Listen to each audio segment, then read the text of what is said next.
Bismillahirrahmanirrahim. Assalamualaikum dan selamat sejahtera. Jadi hari ini kita akan teruskan pembelajaran yang terbaru iaitu bab 5. Setelah kita belajar tentang negeri-negeri Melayu bersekutu dan negeri Melayu tidak bersekutu, hari ini kita akan lihat pula apa yang berlaku di Borneo, iaitu di Sarawak dan juga di Sabah. Jadi untuk bab 5 ini kita akan fokus terlebih dahulu kepada bab 5.1 iaitu latar belakang pemerintahan tempatan di Sabah dan Sarawak.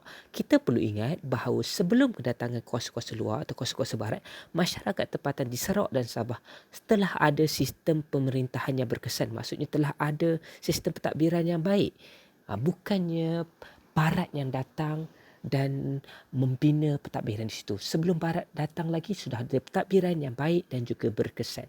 Jadi kita boleh lihat di Sarawak terdapat beberapa kerajaan Melayu seperti Sawaku, Kalaka, Samadung dan Melanau. Maksudnya ada beberapa kerajaan yang memerintah di Sarawak. Dan seperti itu juga di Sabah. Jadi itu yang para pelajar perlu faham bahawa bukannya barat datang dan membawa kemajuan. Barat datang ke negara kita ataupun negeri-negeri di tanah Melayu dan juga Sabah Sarawak ini kerana tertarik dengan kemakmuran dan hasil bumi yang banyak. Bukan kononnya datang nak memajukan kita. Para pelajar perlu faham perkara tersebut. Jadi seterusnya, kita lihat apa sistem pemerintahan yang ada. Okey, di setiap suku kaum di Sarawak dan Sabah ini mempunyai ketua rumah. Kita perlu faham ketua rumah, tetapi apa yang membezakan mereka iaitu setiapnya disebut mengikut dialek masing-masing ataupun bahasa masing-masing. Namun semuanya maksudnya sama, iaitu maksudnya ketua rumah. Itulah yang membawa kepada sistem pemerintahan yang pertama iaitu sistem kesukuan.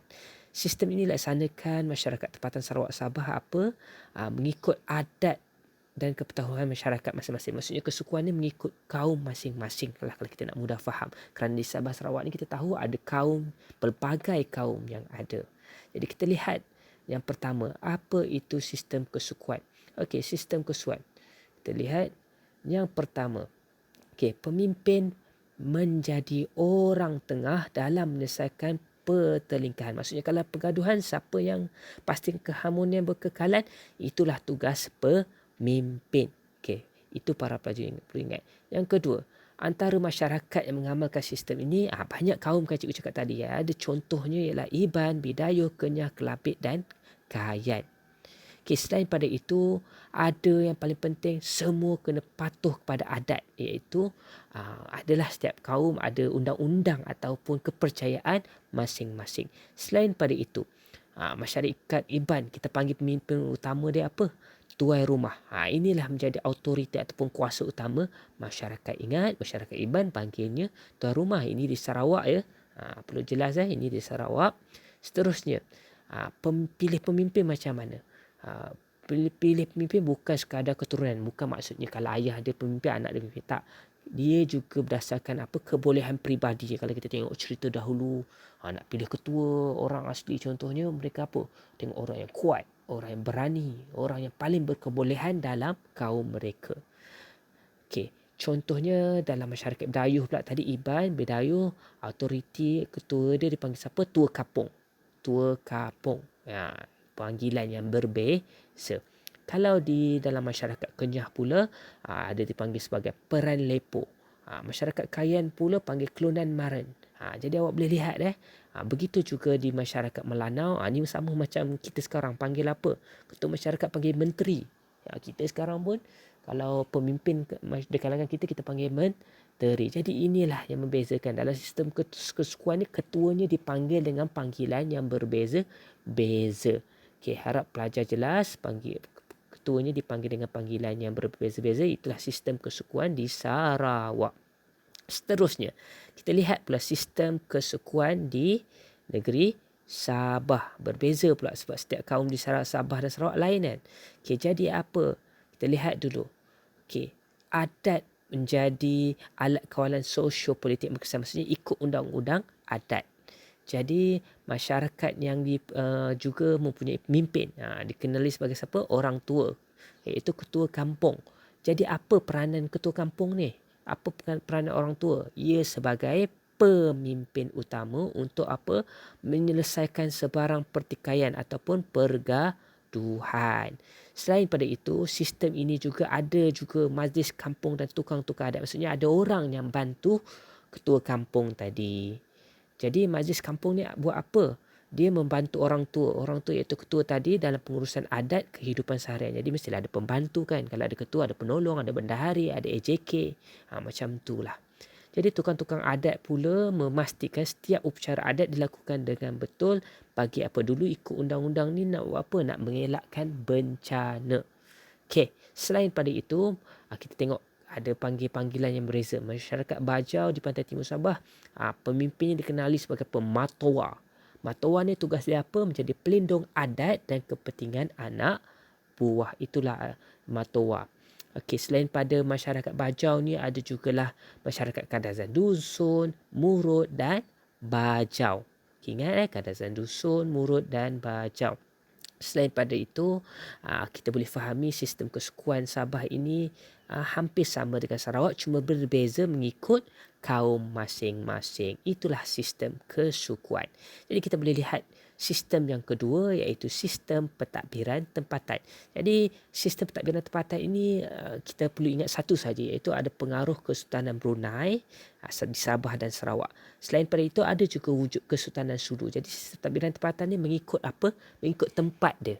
Kalau tempat tu pengaruh Kesultanan Brunei, itulah tempatan. Jadi ikutlah Brunei. Kalau tempat itu di Sulu, jadi itulah di Sulu. Jadi kita lihat berbeza pula tempat-tempatnya. Kalau Sultanan Brunei ni dekat mana? Sarawak dan Sabah. Tapi selain itu Sultanan Sulu kat mana? Dekat pantai timur Sabah. Itulah sistem pentadbiran tempatan. Kita lihat apa ciri-ciri sistem pentadbiran tempatan. Yang pertama, pengaruh Brunei menyebabkan pemerintah Sarawak ada apa? Sistem Kesultanan Brunei. Jadi ada apa? Dia ada 3 pentadbiran iaitu Sungai Kerajaan, Sungai Tulen dan Sungai Keripan mengikut pentadbiran negeri Brunei. Selain itu, pentadbiran dijalankan oleh siapa? Pembesar tempatan. Jadi siapa? Pembesar tempatan ni siapa? Dia wakil sultan. Sultan yang hantar. Jadi sultan hantar pembesar wakil sultan. Wakil sultan itulah yang memiliki wilayah tersebut. Selain pada itu, kawasan di Sungai Sarawak ditadbir oleh siapa? Datu Patinggi, Datu Bandar, Datu Temenggung sebagai wakil Sultan Brunei. Kat tu kita boleh ingat sampai sekarang lagi ada keturunan di Sarawak yang dipanggil mengikut datu-datu ni. Inilah pengaruh Kesultanan Brunei. Selain pada itu, kawasan pendalaman pula ditadbir oleh siapa? Gelarannya beza pula. Okey, iaitu orang kaya.